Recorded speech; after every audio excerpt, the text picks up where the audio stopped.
मैं आपको यह जरूर आश्वस्त करना चाहता हूं कि नरेंद्र मोदी जी की सरकार आपके लिए कानून बनाई है और आपको न्याय दिलाने का काम भी नरेंद्र मोदी की सरकार करेगी साथियों। और आपने देखा जिस तरह मोदी जी की सरकार ने नारी शक्ति आरक्षण का शुरुआत किया साथियों, और आपको याद होगा 3 विधेयक 2026 के 16 अप्रैल को संविधान विधेयक के तौर पर लाया गया, परिसीमन विधेयक लाया गया और केंद्र शासित प्रदेश कानून संशोधन विधेयक लाने का काम किया।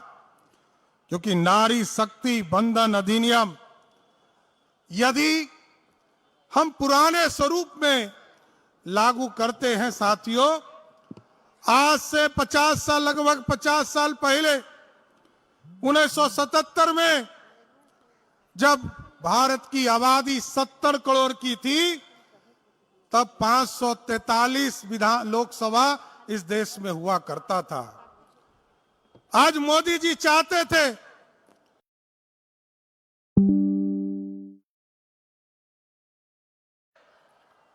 बगल में समाजवादी पार्टी के नेता अखिलेश यादव चाहते हैं कि सिर्फ उनकी पत्नी सांसद बनकर जाए। डीएमके के नेता चाहते हैं, स्टालिन चाहते हैं कि सिर्फ उनकी बहन कनिमोझी देश के सांसद बनकर जाए। लेकिन मोदी जी चाहते हैं कि इस देश में 272 बहनें लोकसभा में पहुंचने का काम कर सके साथ। ऐसा भारत बनाना चाहते हैं। लेकिन लोगों की चिंता ये नहीं है, क्योंकि ये लोग तो सदियों से रोकते आए, कभी आरक्षण दिया नहीं साथियों, लोगों का सम्मान बढ़ाया नहीं। नारी का सम्मान किसी व्यक्ति ने बढ़ाने का काम किया तो वो नरेंद्र मोदी की सरकार है साथियों। और बिहार में जब आपने एनडीए की सरकार बनाया, आज मैं बिहार में गर्व से कह सकता हूं, जीविका समूह की बहनों को आगे बढ़ाने का काम किया गया। 1,81,00,000 बहनों को अभी तक मुख्य धारा में लाने का काम किया गया। और इसके साथ साथ बिहार में 50% पंचायती राज और नगर निकाय के चुनाव में आरक्षण देने का काम किसी सरकार ने किया तो वो बिहार की सरकार ने किया है साथियों। और आज गर्व है, जिस बिहार में 50% आरक्षण है, इसके बावजूद लगभग 59% बहनें नगर निकाय और पंचायती राज के चुनाव में चुनाव जीत कर आने का काम कर रही है। यह सबसे बड़ा लोकतंत्र की खूबसूरती है।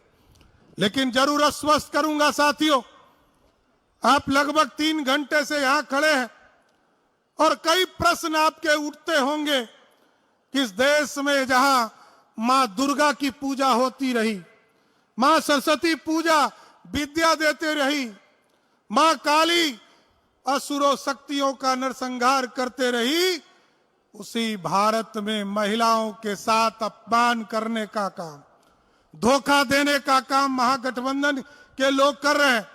कांग्रेस और राजद के लोग हमारी बहनों के साथ धोखा देने का काम कर रहे हैं। लेकिन मैं जरूर आश्वस्त करूंगा, आज मोदी जी, नीतीश जी और आदरणीय नितिन नवीन जी के नेतृत्व में पूरा एनडीए बिहार में काम कर रहा है। और बिहार की महिलाओं को आश्वस्त करना चाहता हूं, बिहार के महिलाओं की सुरक्षा के लिए पहले तो बिहार में अभिभावक के तौर पर नीतीश कुमार जी आपके बीच में काम कर रहे थे। आदरणीय प्रधानमंत्री जी अभिभावक के तौर पर काम कर रहे हैं। लेकिन एक एक महिलाओं को बता देना चाहता हूं, ये आपका भाई सम्राट चौधरी यहां पर खड़ा है। आपके लिए कोई भी असुरक्षा की स्थिति खड़ा करेगा तो उसको पताल से भी खोजने का काम करूंगा, उसको छोड़ नहीं सकता हूं। इसलिए आज आपके जन आक्रोश महिला पद यात्रा में आपके बीच में शामिल हुआ, आपको समर्थन देने आया। आदरणीय अध्यक्ष जी, हम दोनों मिलकर आपके बीच में समर्थन देने आए और आपने जिस तरह आंदोलन छेड़ा है, अभी प्रदेश अध्यक्ष जी बता रहे, यह जिले के स्तर पर आंदोलन चलाया जाएगा, उसके बाद प्रखंडों में इसके आंदोलन चलाए जाएंगे और एक एक महिला को बताने का काम किया जाएगा कि मोदी जी आपको लोकसभा और विधानसभा पहुंचाना चाहते हैं और महागठबंधन के लोग सिर्फ अपने परिवार को सत्ता तक पहुंचाने का काम करना चाहते। इसलिए साथियों और हमारी बहनों को जरूर आश्वस्त करता हूं कि आपका आंदोलन जारी रहे। आपके इस आंदोलन में पूरी तरह हम लोग भी खड़े हैं, मुख्यमंत्री की हैसियत से भी आप सभी बहनों के साथ खड़े हैं और पूरा एनडीए का कुनबा भी आपके साथ खड़ा है।